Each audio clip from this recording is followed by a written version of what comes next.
Assalamualaikum warahmatullahi wabarakatuh. Selamat pagi semuanya. Kita sudah masuk ke chapter 2 ya. Kemarin saya sudah bilang ke kalian kalau misalnya kita harus ketemu di Google Meet lagi, tapi sepertinya untuk minggu depan saya nggak bisa live ya. Jadi karena ada acara di pengumpulan LPPM, pengabdian dan penelitian. Nanti saya berikan catatan, jadi nanti kalian lihat materi di video saya ya.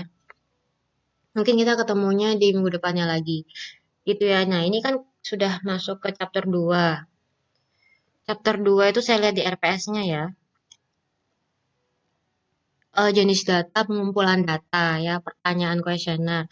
Terus nanti ini karena kita sudah masuk ke chapter 2, seharusnya jenis data itu masuknya kemarin. Karena kan saya baru pertama kali ya video record dan sekarang juga saya sudah pakai aplikasi yang disamakan sama Prodi. Jadi kita menjelaskan dari chapter 2 sampai chapter 3 ya. Kan kemarin chapter 1 tuh seharusnya masuk ke chapter 2.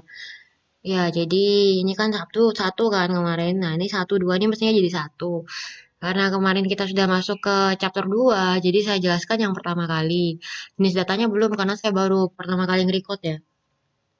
Nah, terus kemudian nanti hari ini kita akan jelaskan tentang jenis data dan distribusi frekuensi ya. Jenis data, distribusi frekuensi.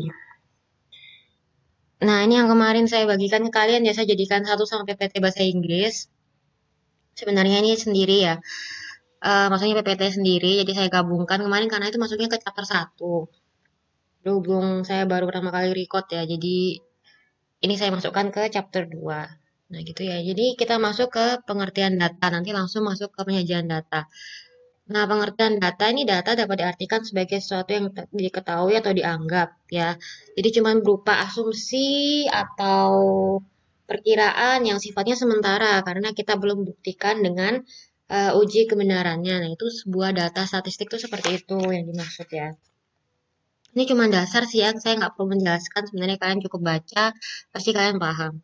Data yang baik, objektif, representatif, kesalahan berlaku kecil, tepat waktu, relevan. Ya, terus kemudian data menurut sifatnya ada kualitatif, kuantitatif yang kemarin sudah saya jelaskan. Data menurut sumbernya ada internal dan eksternal. Kalau internal itu berarti kalian dapatkan dari suatu entitas, kegiatan atau organisasi. Jadi sumbernya itu langsung ya dari kepemilikannya. Kalau eksternal itu berdasarkan dari luar kelompok atau dari entitasnya, misalnya stakeholder, masyarakat ya, user itu termasuk eksternal.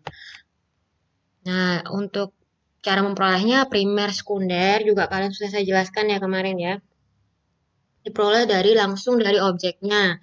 Kalau sekunder itu yang telah diolah, telah digunakan, lalu dipublikasi itu namanya data sekunder. Data cross section berkala ini ya kalian pasti tahu ya cross section dalam suatu periode tertentu time series itu datanya berkala pengumpulannya. Jadi dari waktu ke waktu datanya disebut data historis. Jadi yang sudah berjalan dari waktu ke waktu dari kurun waktu tertentu. Terus kemudian bagian data elemen karakteristik variabel. Ya ini juga ya jenis data ya maksud jenis data masih sama ya elemen karakteristik variabel. Terus kemudian pengumpulan data. Ya, di sini ada pengamatan, observasi, penggunaan kuesioner, wawancara, sensus, sampling. Pengamatan itu bisa dari melihat langsung dari lapangan objek yang diteliti. Pengamatan juga disebut penelitian lapangan. Jadi kalian terjun langsung ke tempat observasi. Itu namanya pengamatan. Penelusuran literatur itu biasanya dari data peneliti sebelumnya. Jadi contohnya A itu pernah diteliti oleh peneliti B gitu misalnya. Itu dinamakan literatur. Jadi pengamatan secara tidak langsung, pengamatan dari pihak lain atau pihak tertentu gitu ya. Terus kemudian penggunaan kuesioner, kalian sudah pasti nggak asing ya namanya kuesioner, pengumpulan data, daftar pertanyaan, angket ya, daftar isian objek yang diteliti. Jadi dari berapa populasi.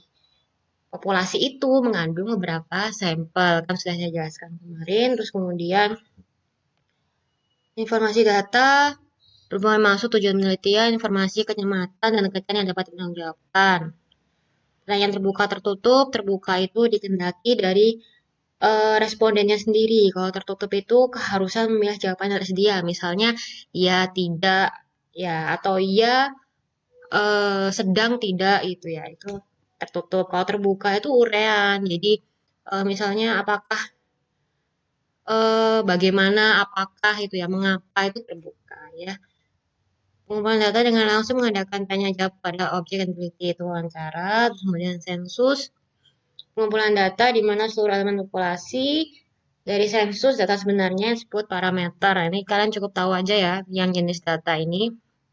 Terus sampling data di mana diselidiki dari elemen sampel dari suatu populasi, sampel acak atau tidak acak. Cara acak itu untuk menjadi sampel mempunyai kesempatan yang sama karena dianggap objektif. Jadi probabilitasnya sampling semua sama.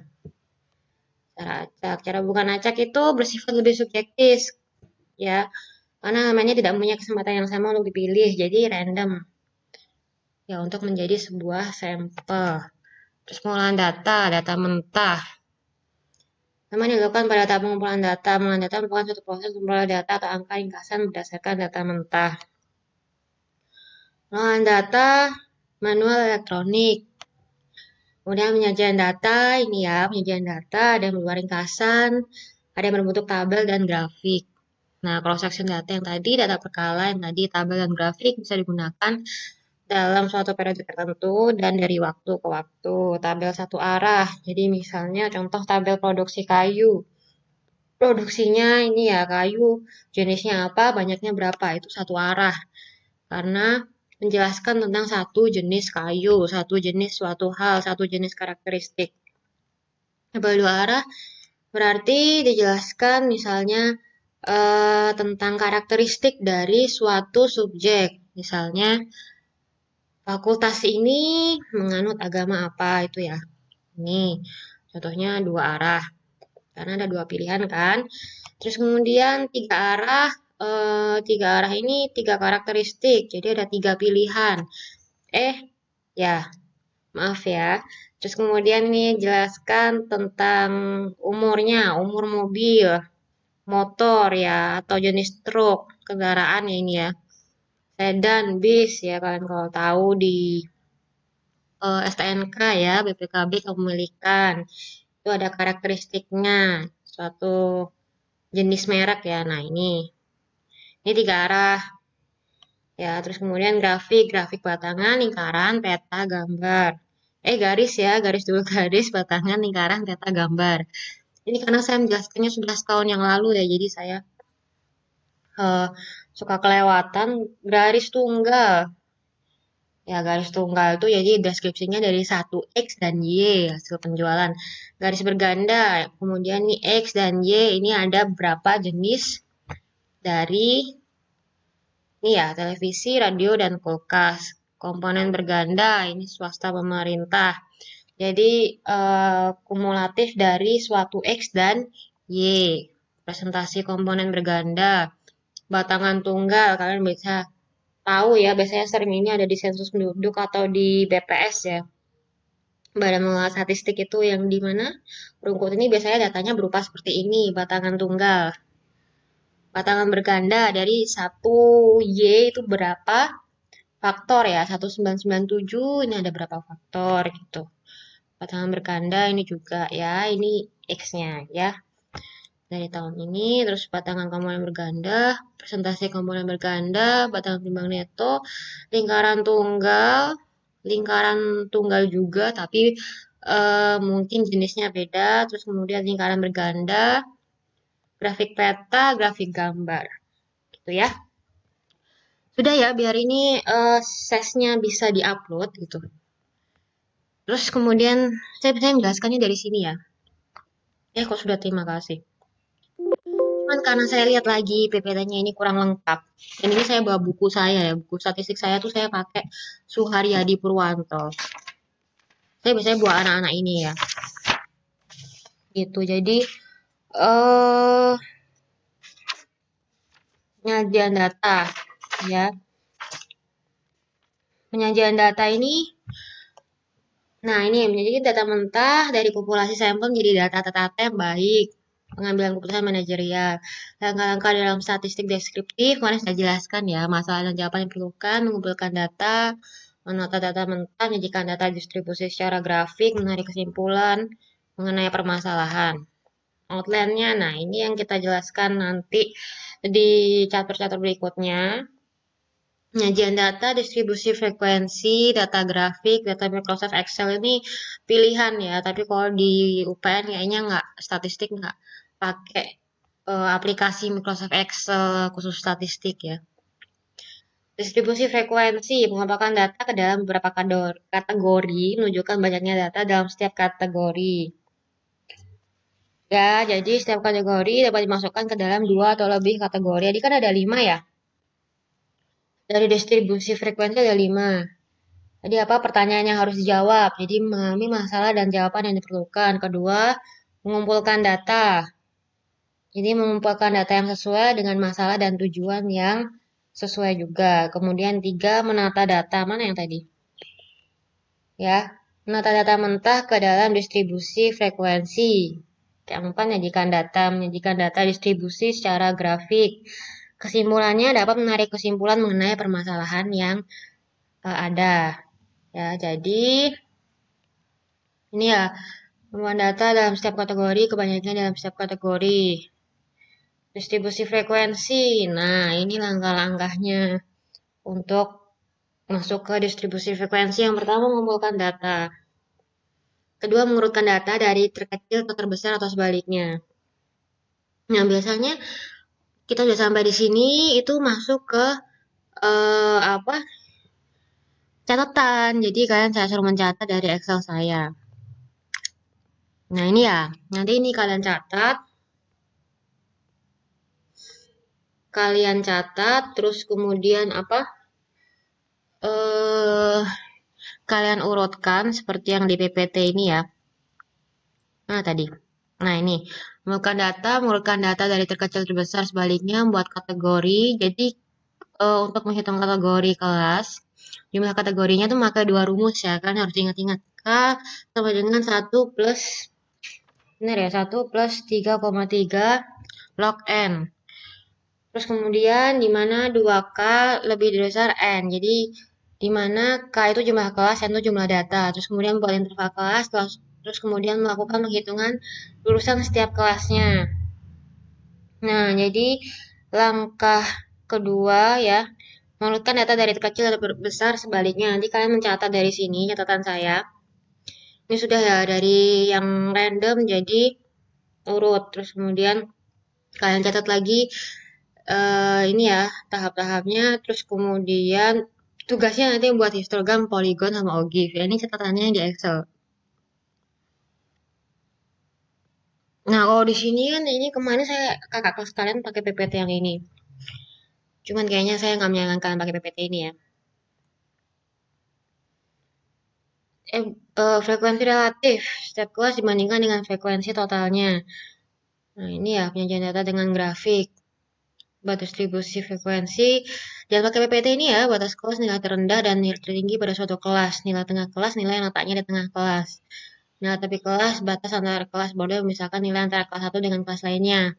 Kita pakai contoh yang ini. Nah, ini kan nggak ada isinya ya. Nah, kalau sekarang kemarin pakai yang ini. Nah, ini nggak ada isinya. Jadi kalau misalnya di kelas langsung kan mungkin lebih paham ya kaliannya. Berhubung ini saya seperti berbicara pada satu pihak, jadi kalian nggak merespon saya nggak bisa dengar respon kalian. Jadi ini apa? Saya skip aja, kita pakai PPT yang ini. Ini ya. Jadi nah ini menyiapkan data mentah untuk mengambil keputusan. Data mentah diambil dari sosialisasi sampel, wawancara, pengamatan, surat menyurat, kuesioner, statistik deskriptif. Tadi ada 5. Tanya dan jawab, mengumpulkan data, menata data, menyajikan data, kesimpulan. Distribusi frekuensi merupakan data dalam beberapa kategori. Banyaknya data dalam setiap kategori dan setiap data dapat dimasukkan ke dalam 2 atau lebih kategori. Nah, ini langkah-langkah distribusi frekuensi, mengeluarkan data, membuat kategori, Lakukan tabulasi, mengumpulkan data tujuan. Data dari yang kecil yang terbesar atau sebaliknya. Ini ya, tadi mana? Nih, jadi mengumpulkan data. Di sini ada beberapa data di bagian sebelah kiri. Apa ya? Kiri apa kanan ya? Kiri. Terus kemudian di sebelah kanan ini sudah saya urutkan. Ya, pengurutan data. Terus kemudian, nah ini juga ada contoh ya. Nah, ini cari nilai kecil sama nilai terbesarnya. Nilai terkecilnya berapa di sini? 77. Nilai terbesarnya 114. Kemudian, agak susah sih ya kalau misalnya saya harus presentasi satu arah ini, karena saya nggak bisa mendengar respon kalian tuh. Ini yang catatan saya sendiri ya. Maksudnya yang catatan dari kakak sekalian tuh pakai ini. Nah, ini kalau contohnya ini saya nggak ngerti ya. Ini PPT dari Prodi, kumpulan dari Prodi ya. Ini. Nah, ini dari kecil terbesar. Ya, maaf ya ada WA saya. Nah, ini buat kategori atau kelas data. Nah, langkah satu tadi kan kategori kelas data. Setelah kita mengurutkan, kita melakukan jumlah kategorinya, kelasnya berapa. Nah, itu bisa pakai dua rumus. Ya, contohnya yang pertama tuh 2K lebih besar sama dengan N. Itu lebih besar sama dengan N ya bacanya ya. Itu aturan Sturges atau kita pakai jumlah yang kategori K sama dengan 1 plus 3,322 log N. Maaf ya, ada komting mata kuliah lain WA saya. Aduh, pasti terlihat ya. Nggak apa-apa ya. Jadi 1 plus 3,322 log N. Jadi jumlah minimal kategori yaitu 5. Ya, jadi kalau kalian menghitung jumlah minimal kategori yaitu 5. Kalau 5,3 berarti itu masih 5. Kalian pakai kalkulator gimana ya kalkulator kalian ya? Aduh, saya harus mengajarkan kalian kalkulator. Kalian hitung log 20. Aduh, ini ya maaf ya ada WA. Jadi jumlahnya ini di sini ada berapa? Ada 20. Nah, kalau di saya ini ada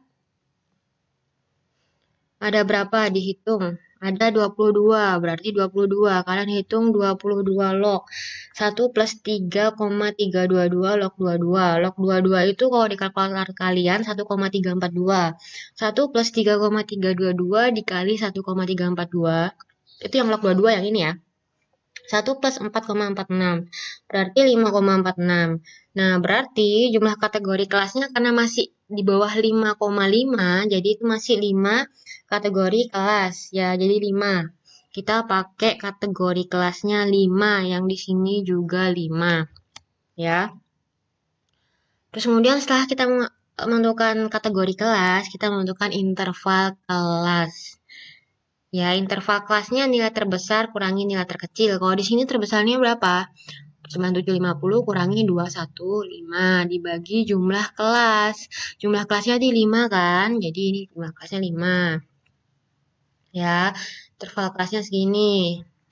Interval kelasnya jarak nilai terendah dan nilai tinggi dalam suatu kelas atau kategori. Ya, terus kemudian setelah kita menentukan interval kelasnya berapa, Di? 215 kurangkan 9750 atau 907 ya.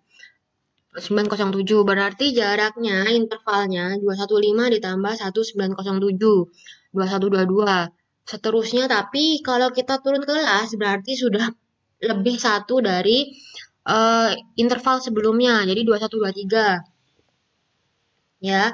Itu karena nominalnya terlalu besar kita pakai yang ini ya. Ini yang dari buku saya, buku statistik saya pakai dari dulu ya. Maksudnya saya waktu awal kelas itu saya juga pakai ini. Kalau Bu Endah kan di Erlangga kalian kan juga ada, di buku itu juga ada ya. Tapi kalau saya pakai buku ini, tapi nggak apa-apa ini kalian catat. Ini memang cuma buat catatan aja. Nah, jadi ini ya intervalnya. Ini berapa intervalnya ya? Kalian hitung. Ini intervalnya 7,4. Ya, interval kelasnya 114 kurangi 77 dibagi 5. Jadi 7,4. Jaraknya 7,4 intervalnya. Seterusnya ya, ini ya 7,4. Ya, itu ya sudah. Setelah kita menentukan interval kelas, kita menentukan tabulasi data, frekuensi. Jadi jumlah frekuensinya berapa? Jumlah frekuensi di interval ini, cari di data yang pertama. Nah, ini jumlah frekuensinya berapa. Ya, dihitungnya itu, terus kemudian, mana lagi ya? Yang di Excel, ini jumlah frekuensinya berapa dari data yang di sini. Ya, kalian coba hitung yang di situ, ya. Yang hitung di sini, jadi jumlah frekuensi dari ini ya, 77 sampai 84 itu ada berapa di sini? 77 sampai 84 ada berapa? Ada 3. Nah, ini pakai apa ya? Rumus pagar ya, rumus pagar. Jadi jumlah frekuensinya berapa? 3, 4, 7 sekian sekian ya. Itu ya sudah, terus kemudian ini juga sama. Nah, distribusi frekuensi relatif. Kita menghitung dari setiap kelas dibandingkan dengan frekuensi totalnya. Tujuannya untuk memudahkan membaca data secara tepat dan tidak kehilangan dari makna dari kandungan data. Jadi, setiap interval itu masih mempunyai data dari terendah sama tertinggi. Jadi, dia tidak akan apa yang menghilangkan makna dari data yang berapa tadi jumlahnya 20 data tersebut ya. Jadi, ini gunakan distribusi frekuensi relatif. Nah, ini ya, frekuensi relatif, karena saya nggak langsung ya, jadi, ya jelasinnya gimana. Dan ini ya, jumlah frekuensinya sekian. Frekuensi relatif itu gimana rumusnya? Ya, frekuensi relatif. Rumusnya adalah, mana ini frekuensinya? Nah, ini jadi pada frekuensi berapa itu dibagi jumlah frekuensi keseluruhan dikali 100%. Jadi kalau 14 jadi dibagi 20 ini berapa frekuensi relatifnya ya. Nah, di sini juga sama frekuensi relatif. Dari ini keterangan ya. Jadi dari ini frekuensinya dibagi ini kan jumlahnya 22, yang di PPT di 20 dikali 100% itu ya. Rumusnya itu. Kemudian nanti kalian catat ya yang di Excel. Bukan yang di PPT, yang di Excel kalian catat. Penyajian data, batas kelas nilai terendah dan tertinggi. Batas kelas dalam suatu interval kelas terdiri dari dua macam. Ya, kelas bawah nilai terendah dalam suatu interval kelas, terus kemudian kelas atas nilai tertinggi dalam suatu interval kelas. Contoh batas kelas. Ya, buku saya biasanya buku saya ini saya bawa aku di kelas, saya tunjukkan ke kalian. Cuman berhubung ini saya nggak bisa menunjukkan ke kalian ya. Batas kelas atas ya ini ya dari interval yang tadi. Kita pakai ini ya. Batas kelas atasnya berapa? 77, 77, 84, sampai 107 itu batas kelas atas. Batas kelas bawahnya 84 sampai 114 ya. Oh ini ternyata masih naik ya. Pantes kok saya nggak lihat. Kok langsung ini saya lihatnya ini masih naik ya. Nah ini ya. Ini batas kelas, ini batas kelas atas, ini batas kelas bawah. 77 sampai 107 itu batas kelas atas. 84 sampai 114 itu batas kelas bawah. Ini 114 ya. Ya, jadi itu batas kelas atas dan batas kelas bawah. Nah, kemudian kita akan sama ya. Kita akan menghitung nilai tengahnya. Nilai tengah itu dianggap sebagai titik suatu interval kelas, merupakan suatu angka yang dapat dianggap mewakili suatu interval kelas. Jadi dari suatu interval kelas tadi, di tengah-tengahnya itu merupakan suatu tanda dari nilai tengah. Nilai tengah kelas. Kelasnya berada di tengah-tengah pada setiap interval kelas. Jadi, nilai tengahnya itu ditambahkan kemudian dibagi dua. Ya, ini yang kalian catat nanti ya. Jadi, ini nilai tengahnya 77 sekian tambah 84 sekian dibagi dua. Nilai tengahnya segini ya. Terus kemudian, nah batas antara kelas yang misalkan nilai antara kelas 1 dengan kelas lainnya. Penjumlahan nilai atas kelas dengan nilai bawah kelas diantaranya dan dibagi dua. Jadi, nilai tepi kelas itu dari yang nilai tadi, tepi kelas itu ditambahkan dibagi dua. Ini ya, nilai tepi kelas itu dari, ya, ini dikurangkan dengan yang sebelumnya. Jadi misalnya 77 dikurangkan nilai 0,1 sebelumnya. Ditambahkan 77 dibagi 2. Ya, karena interval kelas dari sebelumnya kan. Jadi 7,69 tambah 77. Nah, kalau ini sebelumnya berapa? 84,5 tambah 84,4 sebelumnya ini ya. Jadi dibagi 2. Tahu paham ya? Ini ya. Kalau yang di sini gimana? Coba saya lihat ya. Nah, yang di sini juga sama ya. Jadi dia nilai kelasnya 214,5. Sebelumnya dari 215. Jadi kalau di sini nilai tepi kelasnya ya dari 76,9. Karena sebelumnya dari 77 itu 76,9 ya. Sebelumnya dari 84,5 itu 84,4 dan seterusnya. Nah, ini kenapa dibagi dua? Karena dia batas nilai tepi kelas yang terakhir. Jadi kan ini 106,95. Jadi ini 106,9 ditambah dengan 107. Sedangkan sebelumnya ini pasti ada setelahnya, setelah intervalnya. Jadi dia ada dua. Seperti ini. Ini kan ada di atasnya ya, 77 ada di atasnya. Nah, itu yang batas bawah itu 107 dan 114 itu dipakai. Karena dia ada setelahnya dari interval kelas yang terakhir, yang nomor 5. Jadi ini berapa? 106 dan 114. Paham ya? Kenapa di sini eh juga dua? Ini karena dia menggunakan batas 7847 sama 9754. Paham ya? Kalau kalian nggak paham bisa WA saya ya di WAG. Gitu ya. Jadi kalau misalnya saya menjelaskan di kelas itu ya gitu ya. Frekuensi kumulatif. Kalau di kelas mungkin saya bisa jelaskan secara langsung.